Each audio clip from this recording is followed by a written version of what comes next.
Halo teman-teman, apa kabar semuanya? Semoga tetap baik-baik saja ya semuanya. Pada kesempatan Learning Journal kali ini, saya akan membahas tentang nasionalisme. Tetap ikuti terus ya. Sebelumnya, mari kita perkenalan dulu. Saya, Leni Khairunisa, adalah siswa Latsar CPNS Kementerian Pertahanan tahun 2021, kelompok 3, gelombang 4, golongan 2. Salam kenal ya. Yang pertama, kita bahas terlebih dahulu tentang definisi nasionalisme. Apakah yang dimaksud dengan nasionalisme? Nasionalisme adalah suatu sikap politik dari masyarakat suatu bangsa yang mempunyai kesamaan kebudayaan dan wilayah, serta kesamaan cita-cita dan tujuan. Dengan demikian, masyarakat suatu bangsa tersebut merasakan adanya kesetiaan yang mendalam terhadap bangsa itu sendiri.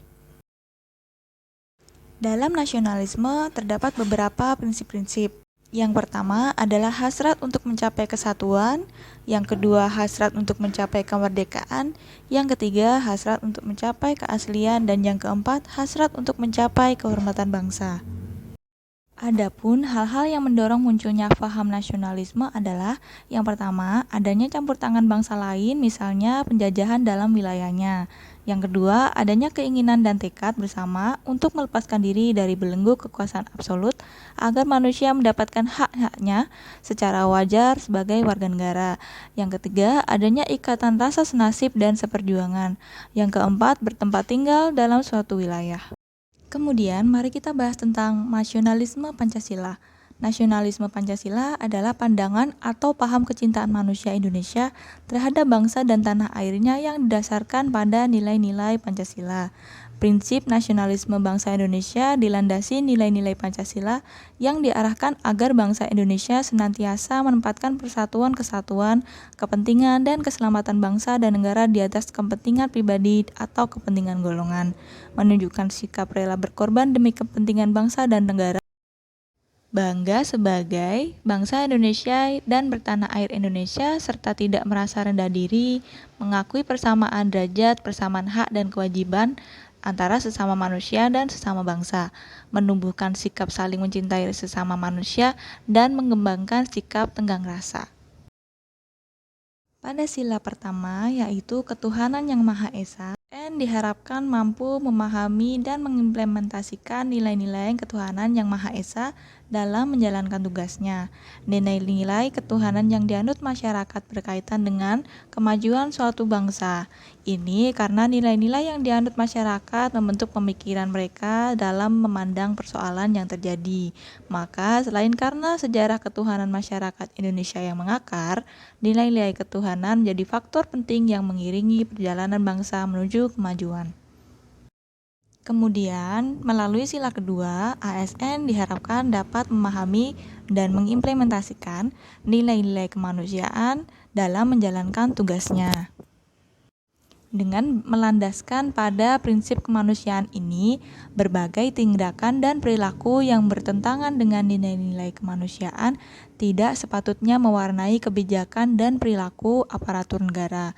Fenomena kekerasan, kemiskinan, ketidakadilan, dan kesenjangan sosial merupakan kenyataan yang bertentangan dengan nilai-nilai kemanusiaan, sehingga aparatur negara dan seluruh komponen bangsa perlu bahu-membahu menghapuskan masalah tersebut dari kehidupan berbangsa.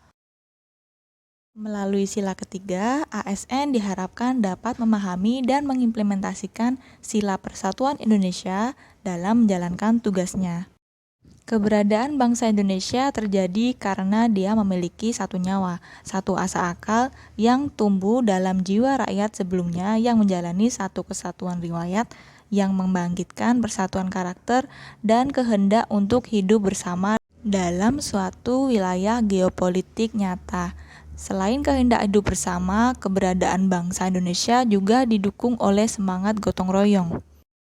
Dengan kegotong royongan itulah negara Indonesia harus mampu melindungi segenap bangsa dan tumpah darah Indonesia. Melalui sila keempat, diharapkan ASN dapat memahami dan mengimplementasikan nilai-nilai kerakyatan dalam hikmat kebijaksanaan dalam menjalankan tugasnya. Demokrasi permusyawaratan dijalankan tidak hanya dalam bidang politik dan pemerintahan saja, namun juga dijalankan dalam berbagai pilar kehidupan bernegara. Kemudian, melalui sila kelima, ASN diharapkan dapat memahami dan mengimplementasikan nilai-nilai keadilan sosial dalam menjalankan tugasnya. Peran negara dalam mewujudkan rasa keadilan sosial setidaknya ada dalam 4 kerangka. Yang pertama, perwujudan relasi yang adil di semua tingkat sistem kemasyarakatan. Kedua, pengembangan struktur yang menyediakan kesetaraan kesempatan. Ketiga, proses fasilitasi akses atas informasi, layanan, dan sumber daya yang diperlukan. 4. Dukungan atas partisipasi bermakna atas pengambilan keputusan bagi semua orang. Peran ASN sebagai pelaksana kebijakan publik tertuang dalam Pasal 10 Undang-Undang Nomor 5 Tahun 2014 tentang Aparatur Sipil Negara, yaitu salah satu fungsi ASN sebagai pelaksana kebijakan publik. Dalam hal ini, ASN adalah aparat pelaksana yang melaksanakan segala peraturan perundang-undangan yang menjadi landasan kebijakan publik di berbagai bidang dan sektor pemerintahan. Peran ASN sebagai pelayan publik dituntut untuk bersikap adil dan tidak diskriminasi dalam memberikan pelayanan kepada masyarakat, profesional dan berintegritas dalam memberikan pelayanan, dan menjunjung tinggi nilai-nilai kejujuran, keadilan, tidak korupsi, transparan, akuntabel, dan memuaskan publik. ASN sebagai perekat dan pemersatu bangsa memiliki jiwa nasionalisme dan wawasan kebangsaan yang kuat, memiliki kesadaran sebagai penjaga kedaulatan negara, menjadi perekat bangsa dan mengupayakan situasi damai di seluruh wilayah Indonesia, serta menjaga keutuhan NKRI. Sekian Learning Journal kali ini yang dapat saya sampaikan, semoga bermanfaat buat teman-teman. Kurang dan lebihnya saya mohon maaf, sampai jumpa di Learning Journal berikutnya. Terima kasih.